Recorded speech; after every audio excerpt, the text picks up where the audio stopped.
Welcome back to This Explainer. Okay, tell me if this sounds familiar. Have you ever walked away from a conversation feeling just completely, utterly drained, even though you knew, with absolute certainty, that your facts were right? Well, today we're unpacking some truly fascinating insights on how the most intelligent people actually navigate human chaos. And more importantly, we're going to look at how you can build a personal operating system to finally protect your peace of mind. I really want you to think about this question for a second, because what we're looking at today is going to fundamentally validate that invisible, heavy exhaustion you feel after dealing with certain people. It's a total paradox, right? I mean, you have the facts, you have the evidence, but somehow you still end up feeling completely defeated by someone who is just demonstrably wrong. So why do we keep losing these battles? Look, we've literally all fallen into this exact trap. You see the logical path, you offer a tiny, like maybe a 45-second correction about a minor error on a project, and suddenly, bam, it mutates into this grueling 20-minute, soul-draining argument. You initially think, oh, I'll just point this out, it'll take less than a minute. But those 45 seconds spiral into an exchange that drains something out of you that honestly no amount of sleep is going to fully restore. And the absolute worst part, at the end of the whole shebang, they aren't even convinced, they're just louder. So let's kick things off with Section 1, the invisible mental tax.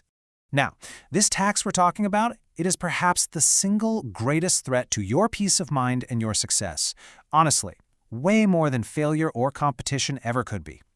We have this tendency to treat our attention and emotional bandwidth like they're these bottomless wells, but they're not. They are incredibly finite. Every single debate you allow yourself to get pulled into with someone who refuses to change their mind, that is a massive withdrawal from an internal account that does not easily replenish itself. And the true cost of this misallocated energy, it's highly measurable. You aren't just losing time here, you are actively losing your mental clarity. You know that weird fatigue that isn't physical? Or that irritation that just kind of sticks to you all the way through dinner? Yeah, that is the tax. And the most dangerous part of all this is that prolonged exposure to someone else's circular logic actually begins to reshape how you process information. You become reactive, you lose your clarity. And for an intelligent person, clarity is literally everything. It's the only thing separating a measured response from a total impulsive disaster.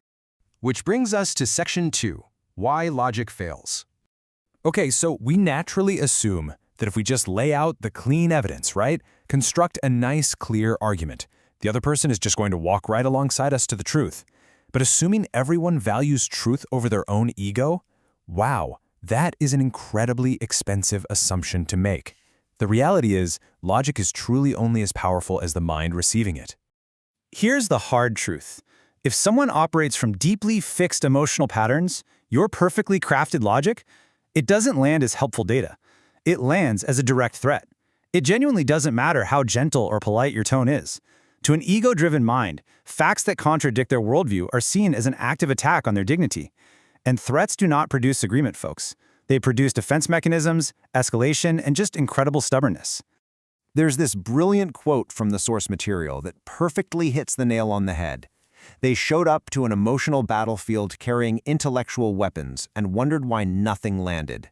You simply cannot out-argue someone who has stopped arguing and started surviving.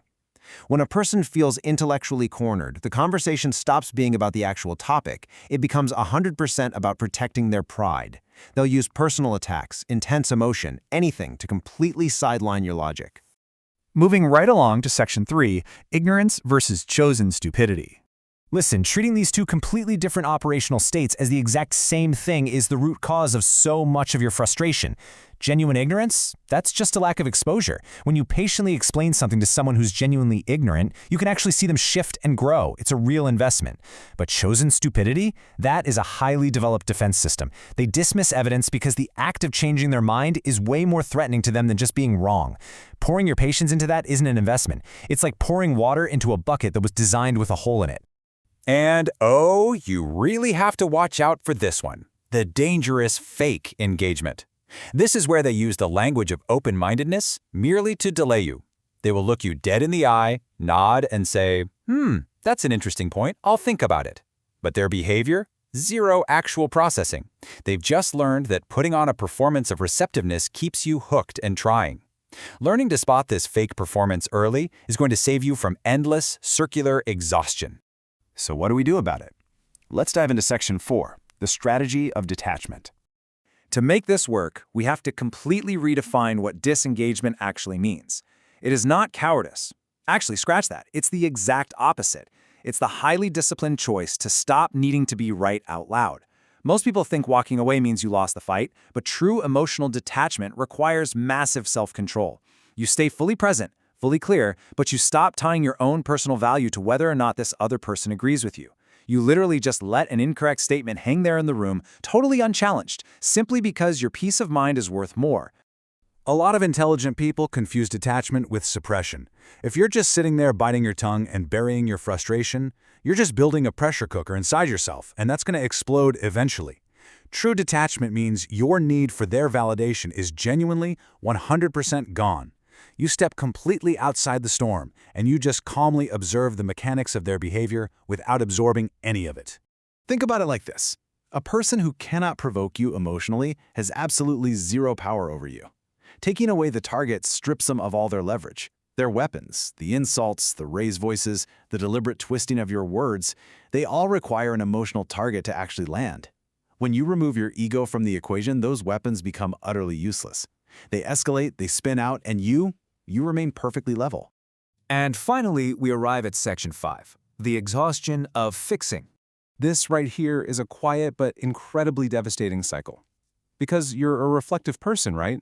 When an interaction goes badly, you naturally analyze it. Step 1, the frustration hits.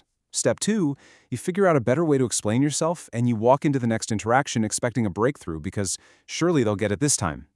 And step 3, absolutely nothing changes. So now you aren't just dealing with a difficult person anymore. The heaviest weight you're carrying isn't even them. It's your own broken expectations. See, when you project your own growth mindset onto someone who has built their entire identity around their flaws, your gentle truths are actually threatening the very building they live in. You see their chaotic patterns and you think, man, if they just tweak this one thing, their life would be so much better. But to them, that chaos is load-bearing. It is structurally holding up their entire sense of self. When you try to fix them, you are threatening to collapse their reality. And trust me, people will fight to the bitter end to defend the building they live in. Which brings us to a really harsh but necessary question from the source material. Are you actually trying to fix them, or are you just managing your own anxiety about feeling helpless?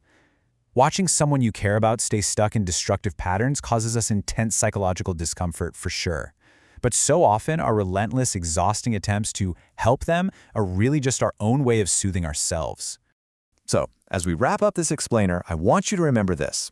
Walking away is not a failure of compassion. It is a firm, healthy agreement to redirect your finite energy where it's actually wanted and useful. Just because your intelligent mind can perfectly diagnose someone else's problem does not obligate you to be their solution. Protect your clarity. Make the deliberate choice to invest your emotional bandwidth into people and projects that actually want to grow. So I'll leave you with this. Where in your life are you going to stop arguing and start building?